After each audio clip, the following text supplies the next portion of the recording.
Is everybody on? Alright, here we go. Well, good afternoon, ladies and gentlemen. My name is Derek Ross. I'm an nursing enhancement coordinator, also known as a bear trainer. The guy you got sitting back there with you is my boss. His name is David Hurd. He's a wildlife rescuer and rehabilitator.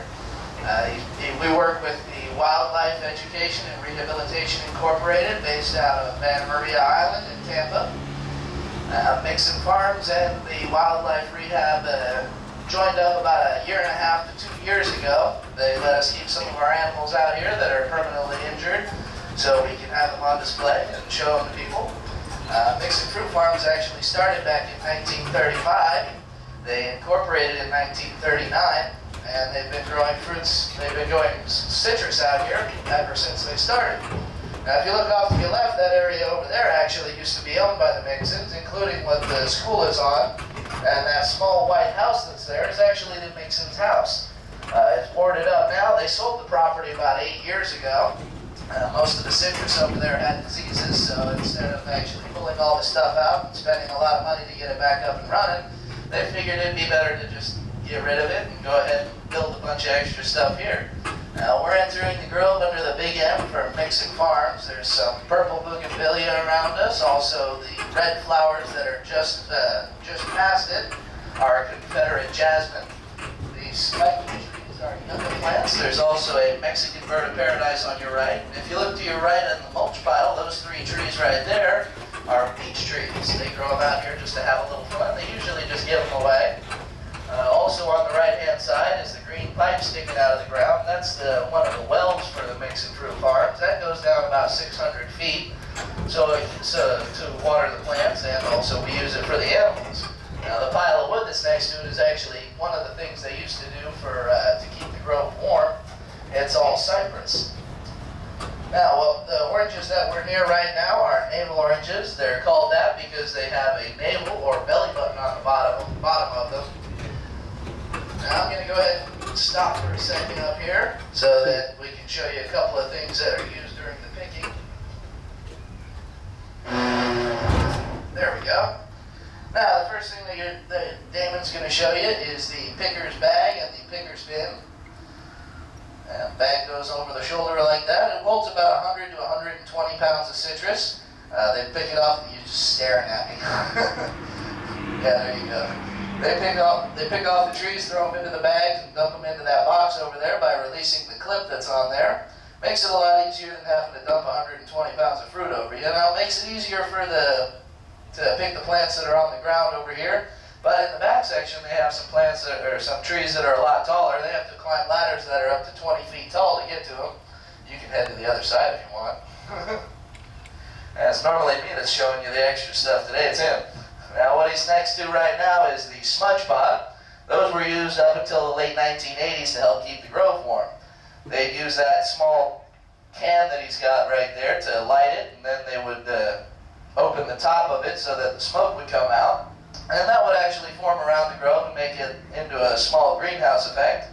The only problem with those was that it only lasted about 4 hours, so they had to have people out here constantly refilling them so that they didn't run out of fuel and let the fruit freeze.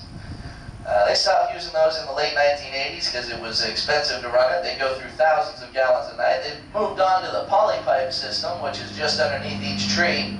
They all have water jets or water misters hooked up to them, and that helps keep the grove warm. The water temperature here is around 72 degrees year-round, so they don't have to worry too much about it freezing. I'm stuttering a lot today, huh? Alright, we're going to move on. Now one of the other trees that we're passing right now is a tangerine tree. It's got that little sign right there.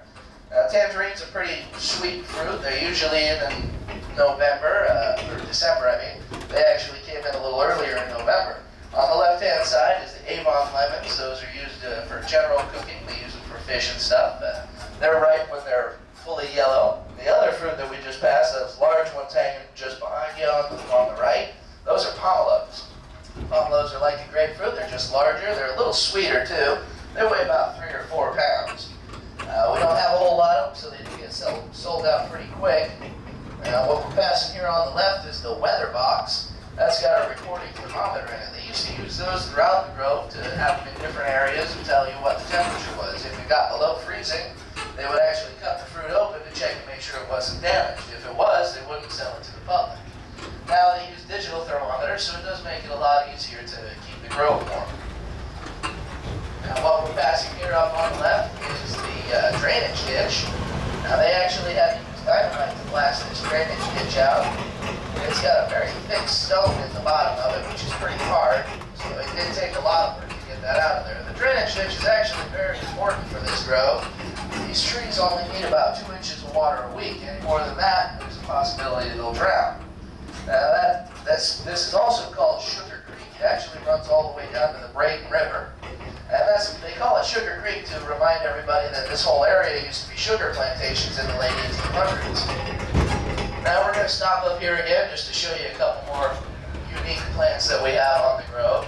The first one that we're coming up to is the Buddha's hand tree. Now it's called the Buddha's hand tree because it looks like a hand when it's ripe. It actually hangs down from the plant itself. There we go.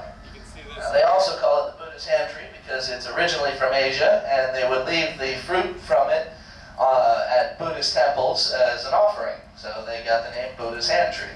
Now he's got a little piece of it. He's going to go ahead and cut it open real quick so you can smell it. They actually use it for perfume and baking over in Asia.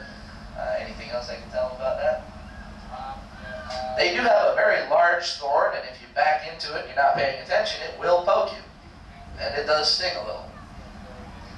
It's actually a citrusy smell to it, so it is a pretty interesting little fruit.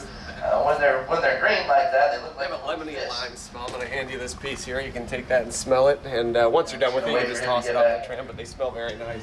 These are very young. They actually use it for perfume over in Asia. They'll rub it on their skin. It'll last a few hours, give you that citrusy smell.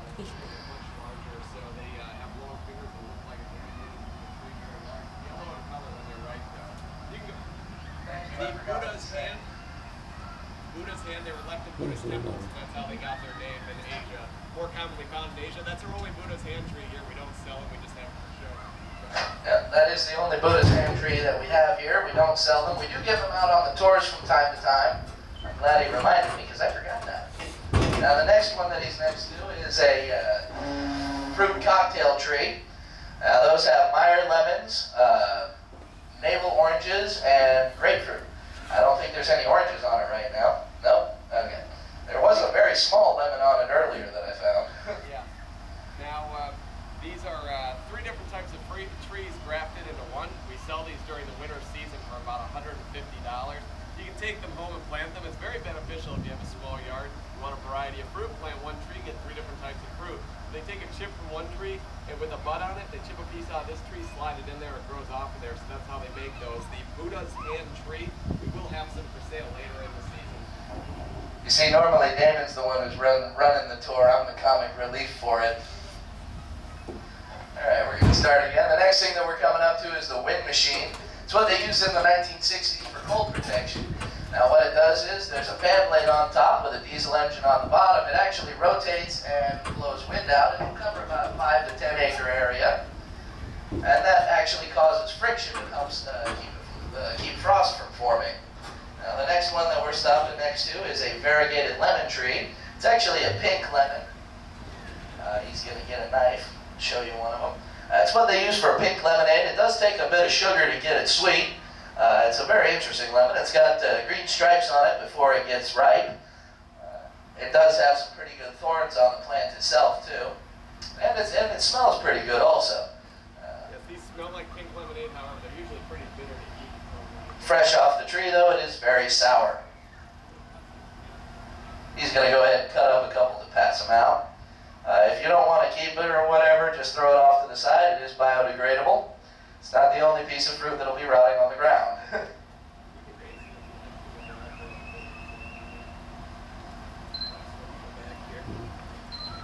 This is the variegated lemon here. Pink lemon, used to make pink lemonade, and very juicy. We don't sell them out here just for show right now, but you can taste it. They're quite bitter though. And after you're done with it, you just toss it on the side. Fruit each time. Any idea on the size on that one, Damon? No? Any idea how big that thing will get? Where's more? The variegated. The tree will actually usually stay about that size. Okay. the size for that tree right there. They might get a little larger. I'm not really sure about that. We're animal guys, not citrus guys, so bear with us. All right, we're gonna go ahead and start moving again. Now the next tree that we're coming up to is the citron. It's a very large lemon, basically. They actually used to use it, or sailors used to use it for, they thought that eating the peel would cure poison. It does help with the vitamin C deficiency called scurvy. It has a lot of vitamin C in it. It doesn't actually cure poison or any diseases other than that. But the tree behind that is a starfruit tree. There are some starfruit hanging off of it right now. I think that's the only starfruit tree we have on the property. When they're young, they're still green. They look just like the leaves on it. He's showing you a couple right there. The yellow ones on there are almost ripe. They'll actually get pretty big. They do sell them in the store. I don't know if they have any for sale right now, though. Yeah, probably not. The green building behind that is the pavilion. They use that for weddings, political events, and concerts. I don't know what's going on there right now. You can check with the cashiers to see what's going on there. They usually have a list of whatever events are going on. Then if you look to your left, you'll see one of those yellow-footed birds David was telling me about. What's that called again? Yeah, it's right next to a very small waterfall. And we're just passing the wetlands area right here. There's some more yucca plants, a couple of different kinds of ferns, cattails, some wild roses, a couple of palm trees, obviously. If you look back into the back section over there on the left-hand side, you'll notice some pretty tall trees over there. Those trees are actually around 50 to 60 years old. They were planted by Bill Mixon, one of the original owners of the property. He's still out here taking care of them every day. He's about 80 years old now, so he is retired. His son, Dean Mixon, and his wife, Janet Mixon, actually run the farm right now. Those trees were planted about a week or two after Bill Mixon was married to his wife. She's passed away now. He does still take care of them, though. He's out here, like I said, pretty much every day. We're also passing some sugar cane up here on the left. That's the tall bush with the green stalks sticking out of it. And that's pretty much the same as the river, or the creek. They have that beef Mixon planted that here to remind everybody that this area was all sugar plantations in the 1800s. And also on the left is the tractor supply area where we keep all the tractors for the picking. It's pretty empty right now. Most of it's out there being used, actually. So we're going to go ahead and pull up right here next to the animals. If you want, you can get out on the right-hand side, and we'll show you a few of the animals. We're going to start with the baby deer. Her name just happens to be Baby. You can go ahead and exit on the right-hand side. You can go ahead and hop off. If you don't want your lemons or anything like that, you can just toss them on the side anywhere. You don't need to hold on to them, but it's fine if you do. You hold it down, and usually it'll go through its motion again, and then you got to hold it down again after that, and it'll turn off. Or you can always pull the batteries out. Alright. If you'd like to feed her, you can feed her. There's some grapes there and the peanuts if you'd like to. Feel free to. She's very friendly. What's that? No shell. No, she can eat it with the shell. Yeah, it doesn't matter. She'll eat it either way. Now, the rooster likes a grape or two, too. Also, you're going to feed him, otherwise he'll get jealous. But he'll come over in just a second. If you put it over to him, take it over to him, he'll eat from your hand. Now, the white-tailed deer here, her name is Baby. She's about 2 years old. She was taken from the wild. I think I left some back there. There should be some back there. I think I did. But the white-tailed deer here, she was taken from the wild when she was a baby or a fawn. Somebody tried to raise her inside their trailer home with their dogs. They kept her there for several months and decided eventually that she was too big to live in their trailer home. They also had her illegally. So they took her to a wildlife center down in Venice, Florida. Now, they decided to put her in with some other deer for a while, hoping she'd become a little more wild hanging out with them. And it came time to release all the other deer. They decided to release her along with them to see what she would do. They released her on a private wooded property. She ended up running almost immediately and jumping the fence off the property, ran down the road. She found a farmhouse with a dog in the backyard and started playing with it. She was having a great time, but this is a problem. Jack Russell. Yes, it was a little Jack Russell. This is a problem, though. Not every dog is going to be friendly to a deer, and not every human is going to be friendly to a deer. So we put them at a big risk when we release them, and they're so tame like this. So they recaptured her and brought her over to our wildlife center. We use her for education now to tell the public not to raise wildlife on your own in your home. On top of this, the white-tailed deer, the people didn't realize this, white-tailed deer, the mother actually leaves the fawn alone for up to 4 to 6 hours every day while she's out eating and caring for herself. So if you find a baby deer alone, don't always assume they're an orphan. Sometimes they're just waiting for their mother to return, and that's natural for them to do in the wild. The only time we immediately take deer from the wild is when we find them near a dangerous road, a highway, or something like that, and the mother's nowhere in sight. Otherwise, you should always wait and see if she returns. You have to check on them periodically through the day. If she doesn't return by the end of the day, call a wildlife center. They'll either come out and pick her up, or you can bring them to them, and we'll raise her properly and release her back to the wild. Unfortunately, baby here is tame for life, as you can see. She's very friendly with people, and she would not survive well in the wild, and that's why we have her here. I'd much rather see her in the wild, but she just wouldn't do well out there. So we kept her permanently. 2 years old, they can live up to 15 to 20 years of age, and the white-tailed deer are much larger in the northern United States. Down here, they stay quite small because it's warm year-round here. They don't need to gain all the extra body weight to survive, and the small ones aren't killed off by the cold weather, so they're breeding fine down here. But the white-tailed deer baby. Now, the next animal there is a rooster. His name is Guy, and he was turned over to our wildlife center by a family in Sarasota. They had him as a pet, but he was in city limits. He was waking the whole neighborhood up at about 4:30 or 5 in the morning, and the police got called. The police said, "You gotta get rid of this rooster. He's waking everybody up." So this happens quite often at our wildlife center. We get calls about roosters all the time, but we took this one in. We keep them permanently and use them for education. We tell people not to buy them and keep them in neighborhoods. It's not a good idea, but the rooster here, Guy, we get in several a year. We usually turn them over to local farms that we work with. We work very closely with a few local farms that will take a lot of our farm animals in. Even though we are wildlife rescue, people turn all kinds of exotic and domestic animals over to us, so we do a lot of work with exotics and domestics, but most of our work is with wildlife. Now, we're going to go ahead and move on to our next animals. We got lots more animals to see. So, our next animal here are the raccoons, and we're going to see, did I leave stuff back there? I love raccoons. Yes. There's a lot of deer in our neighborhood behind in the fields, Yes. or the woods we call it. They're all females. Are the males just hiding, watching what's going on? The males usually don't hang out with the females. The females hang out in groups, and the males are kind of on their own, running out in the wild. And then they usually will come in through breeding season when it's rut season, and they'll mate and things like that. But usually they're not too close by the females. As far as I know, I've always been told that they're just kind of on their own, and the females run on their own until it becomes breeding season. But deer usually live in somewhat like 4 to 5 square miles, somewhere around there. It's not that big of an area that they live in, so they live in a small area, so they're all kind of intermingling with each other. You probably just see that group that's used to coming out there in the open, and the males are somewhere out there running around, but they're usually not that far away. So, but yeah, they don't generally hang out with the females in the wild. Now, Howard, our next animal here is the raccoons, and we'll see if we can get them to come down.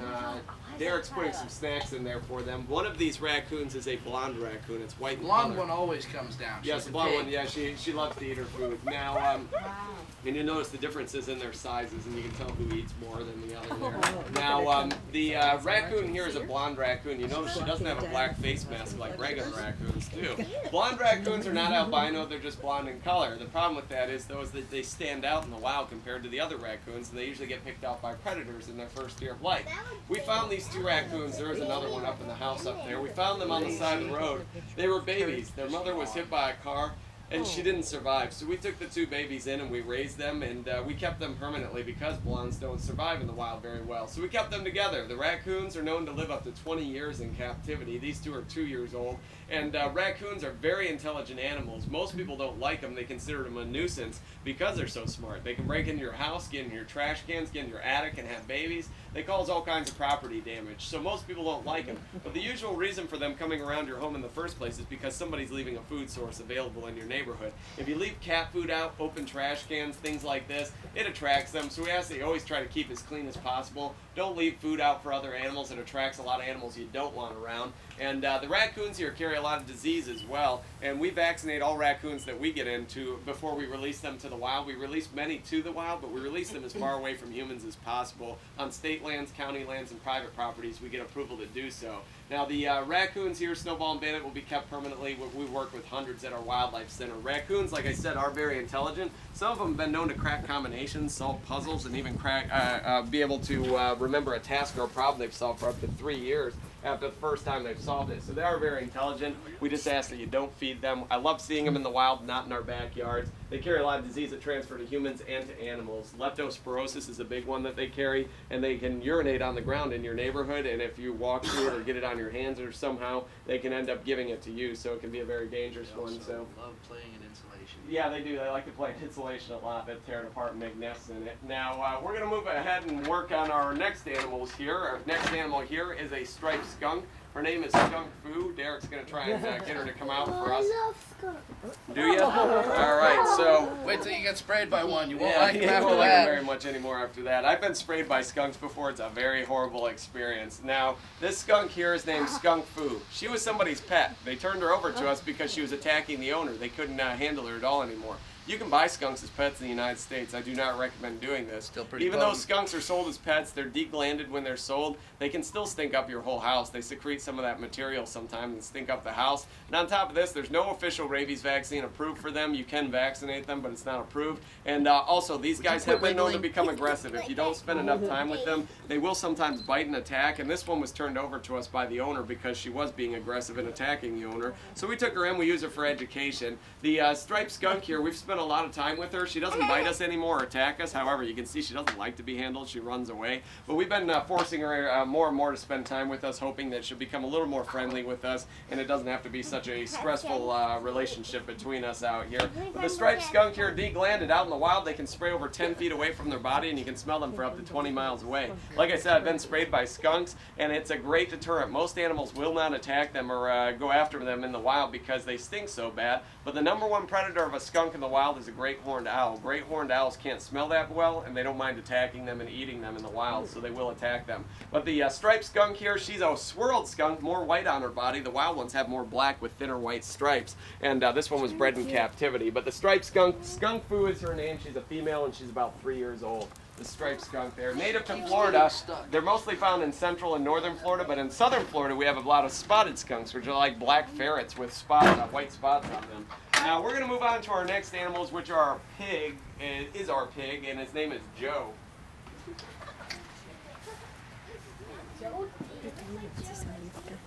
Oh yeah. I have a question about the skunk. How do you get that odor off your body? Well, it takes a lot of showers and a lot of tomato juice. Okay, because I heard that tomato. You can use juice- tomato Well, juice. no, There's a whole other variety. things, too. I haven't personally. I didn't try it because when I got sprayed, he sprayed my pants, and I was able to just throw away my pants, and that was good. But the striped skunks, I've heard people say anything from toothpaste, tomato juice, and then there's a lot of other home remedies. They say for your dog's dish detergent usually works really well. Dawn dish detergent usually works very well for that. So, but I did have I knew another guy that was sprayed. He used tomato juice, and he said it actually worked quite well to use that. So I think that's yeah. So yeah, She was same never thing. the same. But She didn't mess with anything little. all right, so our next animal here is Joe the pig. He's a feral pig. Feral pigs are a big problem in Florida. We have an estimated 500,000 of them in the wild. Feral pigs originally came from Europe and Asia as wild boar. They were mixed with our domestic pigs. People brought them here and dumped them into the wild. And so they mixed with our domestic pigs. Now, he is part wild boar, and he's very lazy. As you can see, he's going to roll over for us. So now the feral pigs do grow tusks out of the side of their mouth, sometimes up to 6 inches out of the side of their mouth. This one here has very small tusks because he was neutered at a young age and kept in captivity. Now, Joe was found on the side of the road when he was a baby. His mother was nowhere near him, so we took him in and we raised him. I raised him myself, and that's why he's very friendly with me. However, he does not like Derek at all. He tries to chase and attack Derek anytime he comes near him, and he can be dangerous when he wants to. He has a very powerful bite, and he's very, very powerful in general, very heavy. Now, ran me out of it. yes, now the feral pigs are a big problem though in the state. They're not that aggressive towards humans. They usually run away from you unless you corner or trap them. The problem with them, yes, the problem, I've ran into thousands of them in the wild. I've never had an instance. I've actually crawled up to them, snuck up on them, and grabbed them out in the wild, and they always run away. I've never had a problem with them. However, if you do irritate them, they will attack you. Now, the feral pigs, the big problem with them is in state forest, county lands, they come through and rip up all the plant life and eat all the plant life of farms as well, eat farmers' crops. So they do a lot of damage to state lands, county lands, and private properties each year, millions of dollars in damage. They are hunted and trapped year-round. However, it's not even putting a dent in their population. They're usually all black in color. This one's black and white. Sometimes they're brown in color as well. And they've moved as far north as Michigan now. They're moving further north in the United States, and they're doing quite quite well. The feral pig here is also known as a razorback because their fur on their back stands up tall and sharp, and also known as a wild boar, wild hog, wild pigs. There's many different names for them, but the feral pig here, Joe is his name, very common in Florida, out in the country, usually out east of I-75 on this side of the state. Now, our next animal here is a Burmese python. We're going to bring him out on the green stage so you can see him up close. So if you'll stand around that stage, Derek's going to bring him out for us.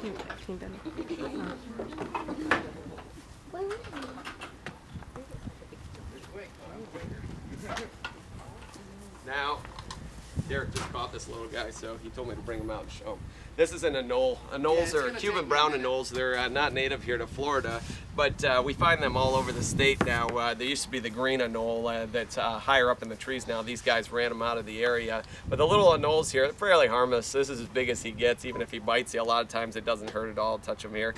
Yep, there he goes. But the green or the brown anoles there, they eat a lot of our bugs and things like that here. They're not really an issue, but there's thousands of them here. A lot of the other animals eat them, and they're a good food source. But our next animal here is the Burmese python.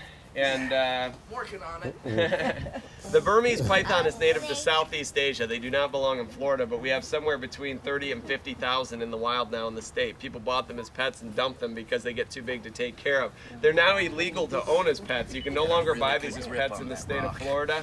And so you can no longer buy these because too many people were irresponsible in releasing them to the wild. This Burmese python here is only about 10 feet in length at his size right now, but he can get up to 14 to 18 feet at his full-grown size. He's a male. However, the females have been known to get well over 20 feet. The largest ever on record was 27 feet and 400 pounds, so they get a lot larger than this. The Burmese python is a problem here in the state because they're eating all of our native wildlife. They eat everything from alligators, other snakes, birds, dogs, cats, and they just ate about 3 or 4 weeks ago, one ate a white-tailed deer down in the Everglades. They found a 16-foot Burmese python with a white-tailed deer inside of it. So the Burmese python is a problem. They're not venomous, but they do have 4 rows of sharp teeth inside of their mouth. And if I try to, I'll see if I can get him to open up here. I'm just going to open up the lip on the side of his mouth. You can kind of see his teeth in there. They're hard to see. Let me see if I can pull them open here. Oh, you're making him mad. Yeah, I know. You can see inside there. Those are his teeth along the inside of his gum line there. They're kind of hard to see, but they come out of those gums when he's upset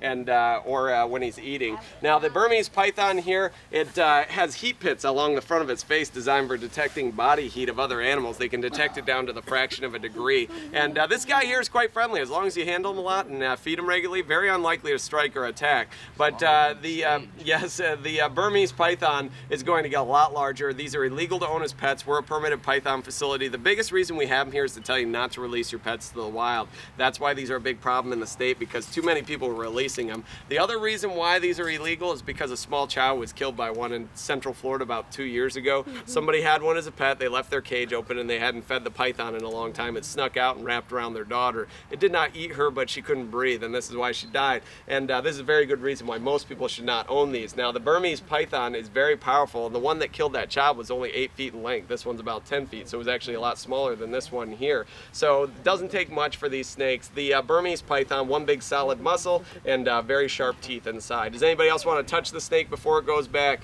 All right, I'm going to bring them up a little bit closer here. Now, when you touch a snake, you always want to rub them towards their tail, because if you go backwards, it hurts their scales, and they don't like that very much. But if you want to touch them at all, you can touch them. Feel free to. Now, very, very smooth. He just shed his skin the other day, actually. So. But the Burmese python here, these are not the only exotic snake in the state of Florida. And actually, his food is right in here right now. He just ate the other night. That's the big bulge there. Yep. So he ate a rabbit, and we get shipments frozen, and we feed them dead. So, but I'm going to go ahead and put him back, and we're going to move on to our next animal. Actually, we're going to bring another animal out on the stage here, which is a very large green iguana. Well, if it wasn't dead, it's dead now. How could they catch an alligator? Well, if you look up online, you'll actually see a picture of an alligator in a snake. Yeah, there was one ate one down Are there. alligators like really fast? Alligators can be snakes. fast, but these guys are very quiet. They're silent, and they come up through the water, so they can actually sneak up on them in the water. And they believe that's what happened in the one case that they saw the picture of. But they found them other times with smaller alligators in them. So they'll sneak up on them, and they grab them, and they coil around quickly, and the alligator will put up a fight. Sometimes the alligator wins, but most of the time the snake's going to win because they're able to coil around them so much and just take over their whole body. So, but if they get in the alligator's mouth, the snake will be finished. Now, I'm going to go ahead and bring our next animal out. Well, if you notice when they move like this. And they also make these scales on the bottom part move so that it actually grabs the ground and pulls them along it. Yep. Good question, though. Good question. Want to take one home? Shut up, Joe. Winking at me You'll again. stick with Leo. All right, yeah, Joe doesn't like Derek. This is my favorite. All right, so this is the green iguana. His name is Spike. Now, don't touch his head at all. You can touch his body if you like to, but you cannot touch his head. Now, he is very friendly most of the time, but I've worked with a lot of iguanas, and you can never trust them 100%. I had a friend who had his ear ripped off by one, and also they will bite sometimes if they're being a little bit jumpy. Now, this one here, he's quite friendly. I've never seen him be aggressive, but just in case, since the general public's out here, I don't let you touch his head. But the green iguanas are usually very friendly if raised in captivity. This one was. This is not full grown. They've been known to get over 6 feet in length at their full grown size, and they can live up to 15 to 20 years of age. They're excellent swimmers. They love to climb trees, and they're herbivores. They eat green leaves, vegetables, fruits, and flowers. However, like I said, they can be dangerous. I've captured a lot of them out in the wild, and I've had some of them that are very aggressive and will bite. This guy here has never tried to bite before, but like I said, for safety, we're not going to touch him on the face. You can touch him along the side here, but if you touch him, make sure to go towards his tail, just like with the snake, because if you rub them backwards, they don't like the way it feels on their scales. So you always want to rub them towards their tail. Now, the green iguana here was found at a church on Longboat Key. The church out there on the island called us and said, hey, we have a big iguana out here. Can you come get him? It's not uncommon for us to get calls about iguanas. We get them all the time. People have dumped them in the wild, just like the Burmese python. They're all over the place breathing and doing quite well. The church called us, though, so we went out to pick him up. Now, he was in a cage already when our volunteers showed up to pick him up. We thought that was kind of weird. They actually picked him up and put him in a cage for us. But we didn't ask questions. Brought him in. He was so friendly that we thought, we'll put him on display out here, talk about iguanas. We brought him out the next day, put him on display. Ended up, one of our workers here came up to the cage at one of the workers from the farm came up to the cage and he said, that looks like my iguana. And we said, where was your iguana? He said it was at the church on Longboat Key. It ended up being his iguana. He works at that church as a maintenance man when he's not working here, and he was keeping his pet iguana out there. He never told the church, and they found him on his day off the day before. And Where's he going? Where's he going?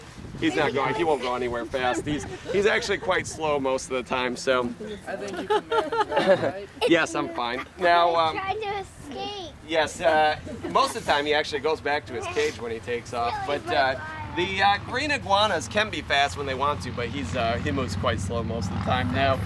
Yes, and the green iguana here was the man's pet. He works here at the farm still, but he was leaving him out there on his days off and didn't tell the church. So they found him in a cage in the bushes and called us. We picked him up, didn't get the full story, and brought him in. So he's had him for 14 years. His name is Spike, and that's why he's so friendly. Somebody raised him in captivity. But like I said, never touch him in the wild. They are usually a little more bright green than this. It depends on the regions they come from and also the temperature. If it's really cold, they turn almost black in color to help absorb heat from the sunlight. But during a hot day, they turn lighter green to not take in so much heat, so much body heat. But the green iguana, Spike here, the only reason I wear gloves with him is because he has sharp nails and really digs into me when I hold on to him. And that head shake he just did, that's a dominance head shake. He's trying to tell everybody he's in charge right now. He's the male in charge, and he thinks he is anyways. So the green iguana here, Spike is his name. Now, I'm going to go ahead and put Spike back, and we're going to move on to some of our other reptiles, the tortoises over here. We have some very large tortoises. We're going to bring one out in the grass. So if you'll follow Derek over there,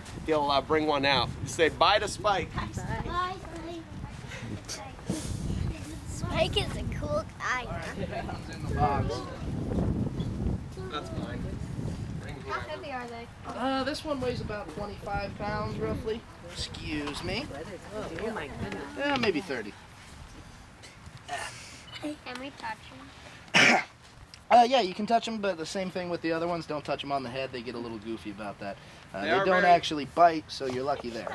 Yeah, I mean, if That's they did bite, like the enamel on your fingernails. yeah, it is. It's very similar. They can feel through their shells, but they just can't feel the actual touch. Really, it's more similar to when you touch the top of your fingernail. They can kind of vaguely feel it through there. But the African sulcata is native to Northwest Africa. It does not belong in Florida, but we have thousands here. Again, people have dumped them into the wild. You buy them when they're babies at pet stores and think, oh, that's really cute. I'm going to take a tortoise home. Next thing you know, it's this big, and most people cannot keep something like this. It's too large. So a lot of people dump them. Yes, no. And a lot of people dump them in the wild, but others, if they have a backyard, will put them in their backyard thinking, oh, it'll be fine. I'm fenced in. But they'll dig under fences, no problem. They can dig up to 15 feet underground sometimes. And the African sulcata can live over 100 years and get up to 260 pounds at their full-grown size. The largest on record was 260 pounds. Now, this sulcata here was turned over to us by somebody who had him as a pet. Now, it was really kind of a sad situation. They actually turned over 2 of them. The people had him as a pet for, I don't know, 10 years or so, and when they turned the tortoises over to us, they had been keeping them in Tupperware containers for over a year inside of their apartment, and they were caked in so much feces that it took us hours to scrub them clean.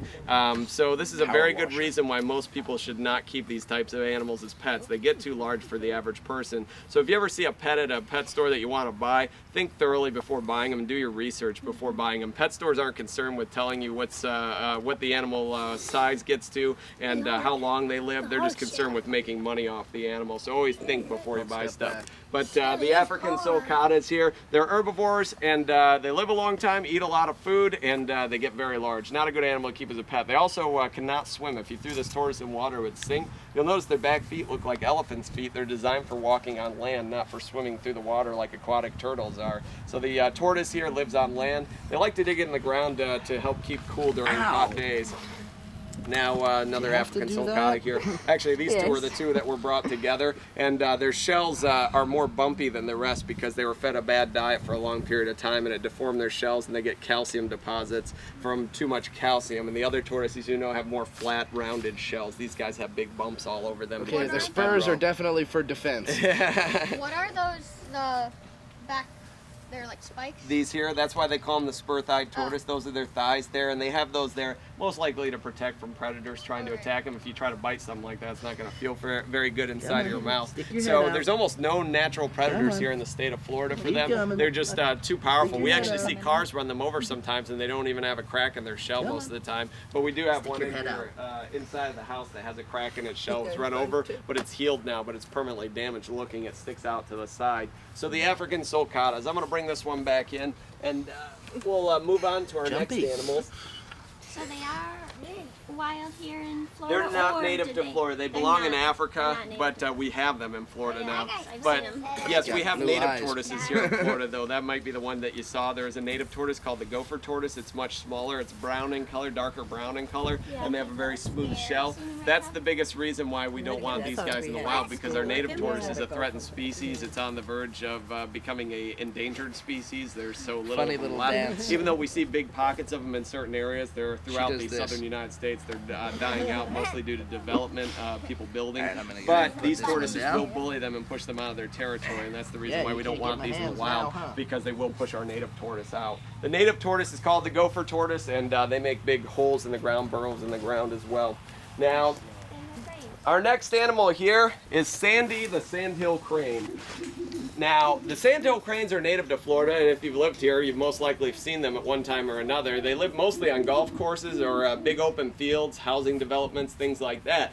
The sandhill cranes can live up to 35 years or so. These birds have a 7-foot wingspan, standing about 4 foot tall. The sandhill crane loves to eat anything from large insects, worms in the ground. They love to dig their beak in the ground and pick things out of the ground. They'll eat fish in shallow waters, fruits and vegetables, all kinds of different foods. The sandhill crane here, Sandy, was hit by a motorcycle when she was a baby and broke her right wing. If she turns around the other side, you'll see it hangs down to the side. She cannot fly at all anymore, and that's why we kept her. Otherwise, we would release her back to the wild. Now, these birds mate for life. You almost always see them in a pair of 2 in the wild. They mate for life, and they sometimes gather in the groups of hundreds out in the wild. They're very social birds. But the sandhill crane here, Sandy, she was with us since a young age, so she thinks people are her best friends, and she's very friendly with people. And if I opened up the door, she would run out here and hang out with us, but it's illegal for me to let the public touch her or see her up close. But the sandhill crane, Sandy is her name, and she's about 2 years old. We will find her a mate eventually. We only keep permanently injured birds, so we'll have to wait until another permanently injured sandhill crane comes in. And they do travel as far north as Canada, central Canada, during the spring and summer, and return here during the winter. Now our next bird here is the blue and gold macaw. His name is Rocky. He does talk. He can say hello, what's up, cracker, what you doing, uh-oh, okay, all kinds of different stuff. However, he gets a little shy in front of groups of people. If you come back by after we pass by him, one by yourself, you can usually say hello to him and he'll say hello back to you, or say okay. Those are the two common things he says, okay or hello. Now the blue and gold macaw here, he's 12 years old. His name is Rocky, and he was turned over to us by his owner, who lost his home and couldn't care for him anymore, so he asked us to take him in. We get about 50 parrots a year turned over to our wildlife center by people who don't want them anymore. People turn them over all the time. A lot of people buy them and think, oh, it's really cool, but this bird lives up to 75 years of age, so most people eventually get sick of them and get rid of them. So we ask that you think thoroughly before buying these animals. It's no life for an animal to be transferred around from home to home all the time. I adopted this guy. I take him home with me every night, and I plan on keeping him for life, and he may actually outlive me. That's the only reason I give him up. But the blue and gold macaw here, his name is Rocky. Very friendly with me, but he can be a little bit nippy with other people, and you don't want to get bit by that beak. It'll bite your finger off if he wants to. Yes, yeah, so, but the blue and gold macaws are from the Amazon in South America, sold for about $1,000 to $1,500 a piece in the United States. This next bird here, who's screaming at us, is the Goffin cockatoo. His name is Casper. Casper there was turned over to us because his owner, you dancing for us, Casper? You gotta dance?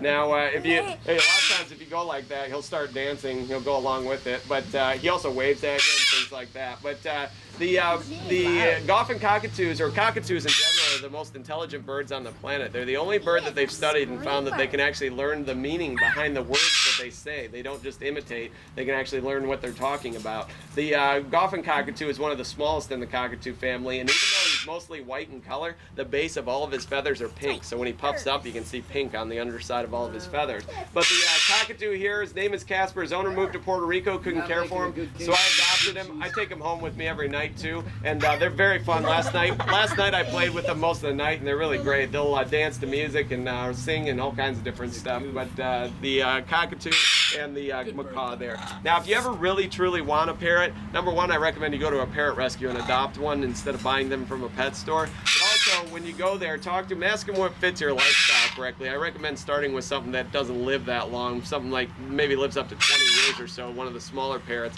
so that way you can get used to them and learn about them. Now, this is a great blue heron in the picture. He has a beer can stuck on his beak. He stabbed through this beer can. He thought it was a fish in the water and it got stuck. He couldn't eat or drink. It damaged his eyes. Now, we captured him, but it took us a week to capture him, and I tracked him down. I used a net launching rifle to shoot him with. It's a gun that shoots out an 8-foot by 8-foot net using a blank rifle round. We use that to capture big birds, deer, things like that. We shot him with that while he was flying in midair, brought him in, removed the can, treated him, released him to the wild several weeks later. He did very well. But every year, animals do die because people leave their trash out there. In this case, he was lucky that we caught him. We don't always get them. So we ask that you always please clean up after yourselves when you're out in the wild. Make sure to never litter. And if you ever see trash on the ground, pick it up and throw it in a trash can or a recycling bin. But this great blue heron did survive. Now, the other one here, this guy here, he was shot through the neck with an arrow. Somebody shot him.